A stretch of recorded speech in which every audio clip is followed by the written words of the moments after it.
All right, Joe here. Welcome back to We Need to Talk. This is, of course, the show that looks at football on the internet over the past 7 days. The 7 days that has seen Ipswich Town striker James Norwood join WWE.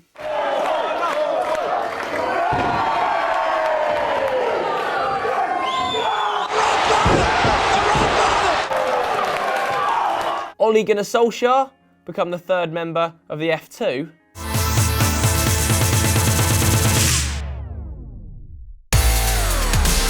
And Gonzalo Higuain throw a massive hissy fit.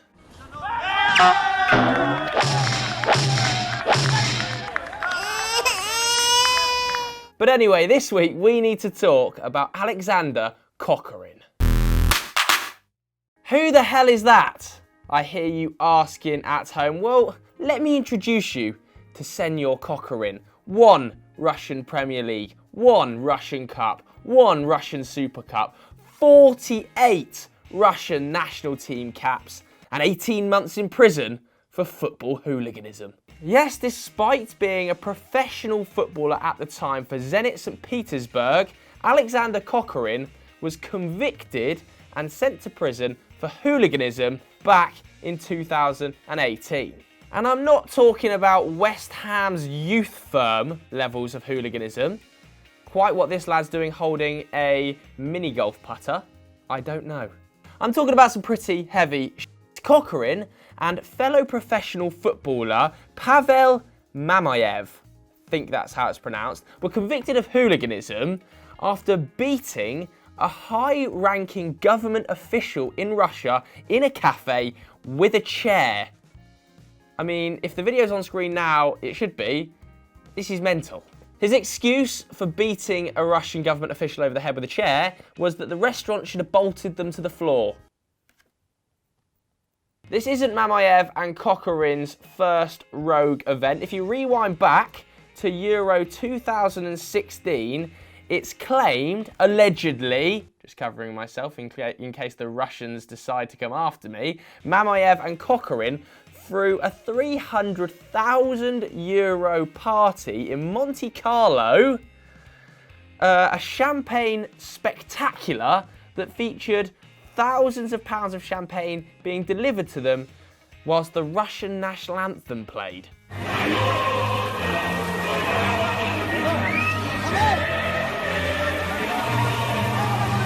Now, they have denied those rumours, but other similar videos have appeared on both of their social media. It feels like a bit of a theme.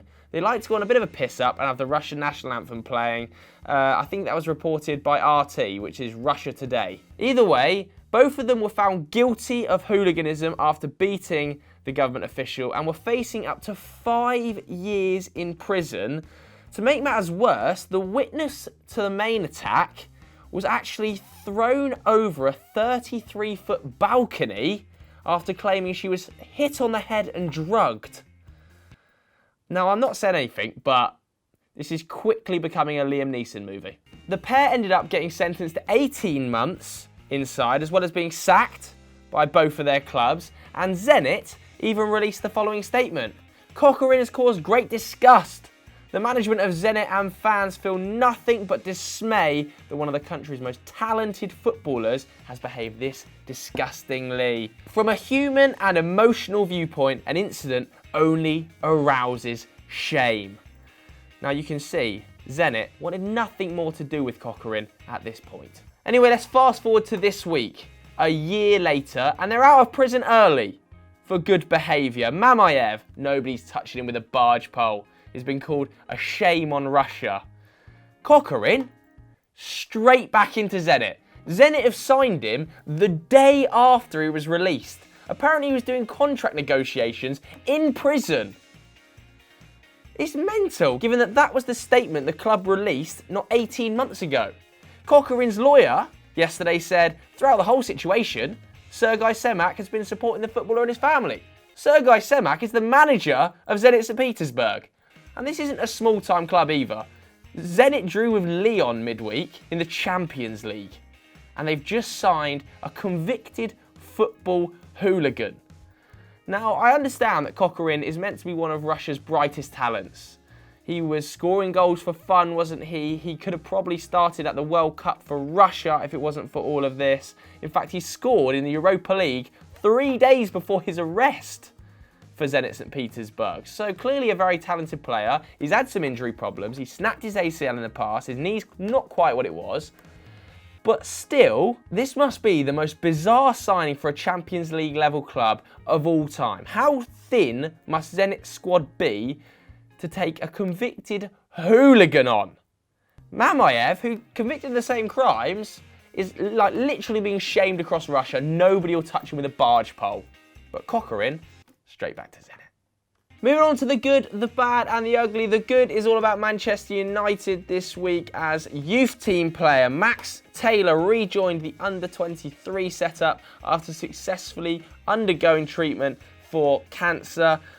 Brilliant to see him back and involved. He signed his first professional contract, of course, back in 2018 before sadly being diagnosed with cancer. He's undergone chemotherapy, but he's back in the youth team setup. Brilliant to see. Well done, Max. Moving on to the bad, it's all about an old tweet involving Sadio Mane joining Liverpool for £30 million. And the responses, if you roll it back, are hilarious. Loads of Man United fans, by the way, because this is, of course, the same time that Manchester United signed Mkhitaryan, saying that United had got the better end of the deal. You've got Liam Connolly here saying, a poor man's Lingard.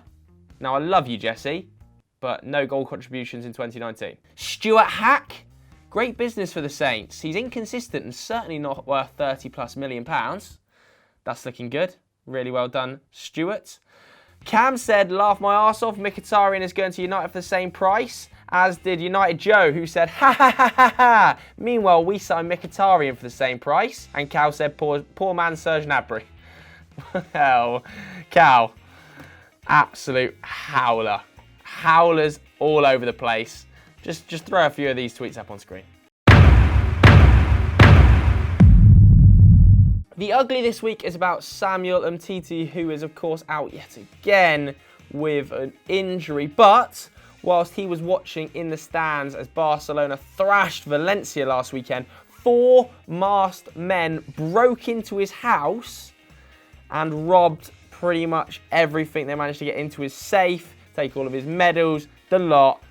Just shocking scenes. He's so injury prone. It's been a horrendous week for Samuel Umtiti. Horrendous. Just a quick Teemu time this week because the Finnish Prime Minister has been popping up left, right and centre on Twitter, running his mouth about Teemu Pukki. So much so that he actually presented a Teemu Pukki shirt to President Macron, the President of France. I get that Teemu is on fire right now. Can't stop scoring. Player of the month, making me look an absolute wazzock. Haven't used that word in some time. But to present another president with Pukki's shirt when you're not Teemu Pukki is just crap, isn't it? Surely Finland's got something better to offer than Teemu Pukki. And I love Teemu Pukki now. But surely there's a better export from Finland than Teemu. Is there?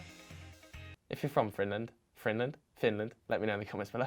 So that's it for this week's episode of We Need to Talk. If you enjoyed this, head over to Squad Goals because we shot a very special edition with some of the boys from the Sidemen, with I'm Alex, with Mikel Antonio, Declan Rice and a host of other Premier League footballers. So click the link in the description if you want to watch that. It's us playing Call of Duty. Thanks very much for watching.